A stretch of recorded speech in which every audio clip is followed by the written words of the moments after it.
Welcome to TechLeaper channel. In today's video, I'll show you how to fix File Explorer crashing constantly on Windows 11 laptop or desktop computer. Now at first, just go to your search bar and search for Control Panel. Then just open up Control Panel. Then make sure View By is set to large icon. And from here, select File Explorer options. And from these options, you just need to click on Restore Defaults. Just click on it, click on Apply, click on OK. Then just close this window. After that, go to your search button again, search for CMD, and make sure to click on Run as Administrator. This time, click on Yes. In here, you need to put some commands. Go to the description of this video and you'll find these commands. Just copy and paste. You need to copy and paste every single command. Just wait. The first one will take a little bit time.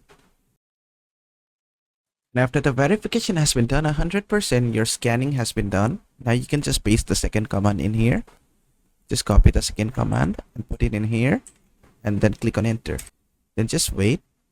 And after it has been done, just go ahead and copy the third command and paste it and click on enter. Then just wait. It will restore your PC's health. And after that has been successfully done, you can close all this. Then just go ahead and restart your PC. Another thing which you can do is just right click on your taskbar, then click on Task Manager. From here, search for Windows Explorer or File Explorer. Just right click on it and click on Restart. And your whole Windows Explorer will restart. And from now on, your File Explorer should not crash.